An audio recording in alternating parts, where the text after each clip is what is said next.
Hello everyone, this is Shannon from That's So Po, and today I'm doing week 26 of my 2020 reads. This week I read some awesome books. I had 3 5-star reads that I just absolutely adored. The first book that I finished this week was Pet by Akwaeke Emezi. This is a book that I read as part of a book club run by Njeri at ONYX Pages and Chloe at Thistle and Verse, both of whom I will link below. And the book club that they run is called the SOULar-powered Afrofuturism Slow Reading Group. So I'll link that group on Goodreads as well below. This is a book club that meets every 2 or 3 months to discuss some really amazing Afrofuturism SFF books. So this month we met and talked about Pet, but if you're interested in joining in the future, I believe August is the 100,000 Kingdoms by N.K. Jemisin, which is the first book in the Inheritance trilogy that I have been meaning to read. So if you've been meaning to read that as well, join in. It's so great to have all of the discussion and really peel back the layers of all of these different works. So Pet ended up being such a fantastic read, and I was so glad to do it as part of the book club, especially because I had not gotten along so well with Emezi's first book, Freshwater.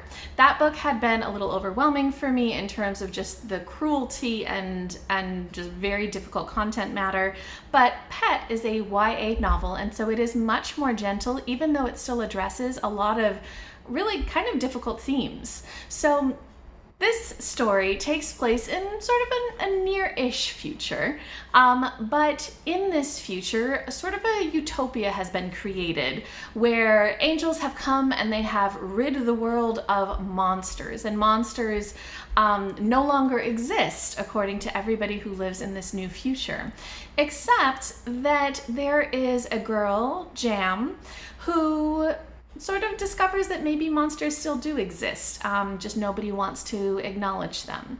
So this story has so many different layers. It has a real emphasis on a lot of issues of social justice that I absolutely loved.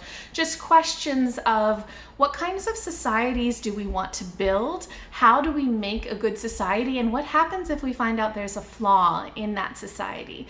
There's so much amazing writing in this. It's absolutely gorgeous. It's so lyrical and beautiful and descriptive. The characters are really fascinating. There's so much great representation. Jam, the main character, is absolutely wonderful for all of the different things she represents. I won't spoil it for you, but I really highly recommend that you read this just to get all of these different insights into a character who's very different from perhaps the mainstream characters that we see. And her relationships with all of the different people in her family and her friends and her community are absolutely beautiful. There's a lot of good modeling here of how to handle conflict and how to discuss difficult topics.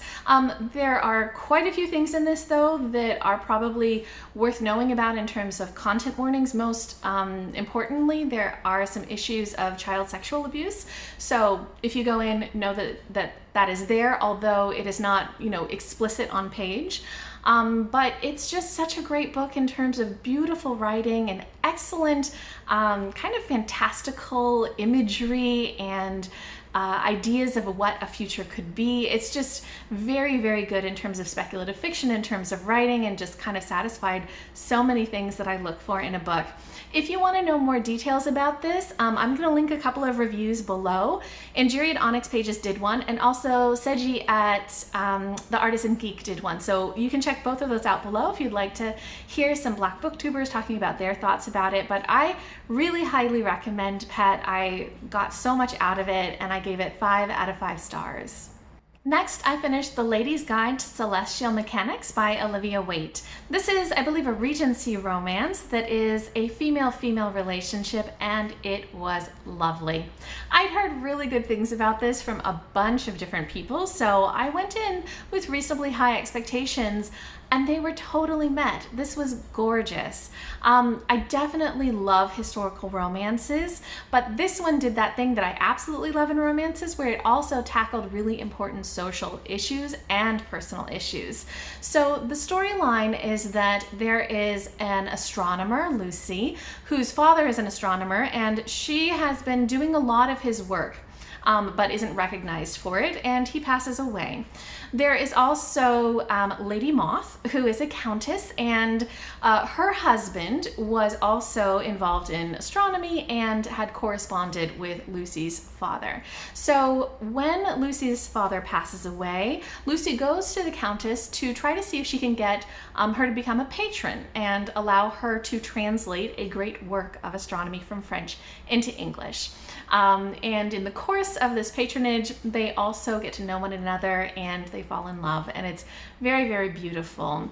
So there are so many aspects of this story that I love. One, just the writing is gorgeous. I'm always a fan of beautiful imagery, and I do like my language a little bit flowery, so I really liked the descriptiveness of this book. Also, the characters are really interesting. They're dealing with a lot of internal issues. There's a lot of things for both of them to get over in order for them to connect and form a relationship together. But the big emphasis in this story for me is the social issues. So Lucy is trying to do this great work of translating a big astronomy text from French into English, and she's struggling because there's a lot of pushback from the male scientists in the community. They don't think that she's good enough, and there's just so much in here about gender roles. Also, Lady Moth is somebody who has dealt with constantly being belittled and being sidelined by so many people in her life and told to devalue what she actually cares about. She is an embroiderer, and she does beautiful artistic embroidery on all sorts of things, has great designs, and she's been told, oh, this is just women's work. So there's a lot of pushback in this story against these societal norms and devaluing of women and their work, and I loved that message. I really, really got into that. So if you want a historical romance that is queer and that is beautifully written and that is just heartwarming and also just addresses really cool social issues, I think this is a great one to pick up. I gave it 5 out of 5 stars, and I'm actually really intrigued because there is going to be a second book coming out, I think this summer, called The Care and Feeding of Waspish Widows, sort of in the same series. So I'm really looking forward to that book as well, given how much I liked this one. And lastly this week, I finished Not That Bad, edited by Roxane Gay. This is a collection of essays by many different people talking about rape culture in the United States. I buddy read this with Cynthia at BookWhimsy, who I will link below. And that was such an amazing experience. We actually read this book over the whole of June, and I really recommend that. The content in this obviously has lots and lots and lots of trigger warnings, so many, just especially regarding rape and sexual abuse, all sorts of things. And a lot of this is stuff that you really need to think about and need to process. So I really enjoyed the experience of spreading it out over a whole month and of buddy reading it. I thought it was so wonderful to discuss this with Cynthia, especially because she is an academic, she's a historian who really focuses a lot on issues relating to sexuality in women.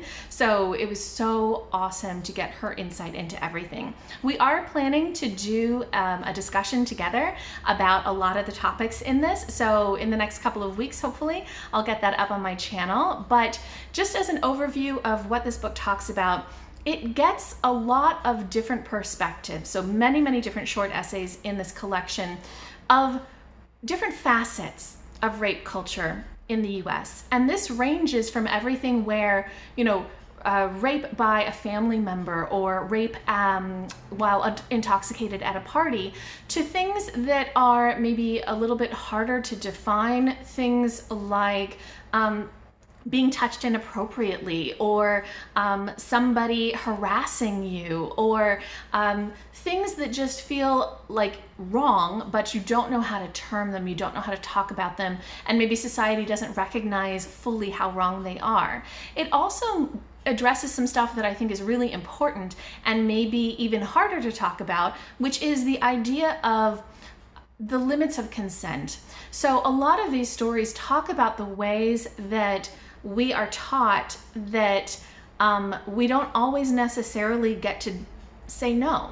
So it's not just about rape where you have said no or you have not said yes, there is no consent, but it's also about rape culture, which has really taken away the ability to say no in a lot of cases because of the societal pressures, because of the expectations of a relationship. It's just absolutely fascinating looking at the way that the entire system we live in influences our kind of bodily autonomy, our ability to express our consent, and our ability to recognize when our consent has not been taken, when we have not been listened to. It's just such a great discussion that looks at the system as well as the individual experiences.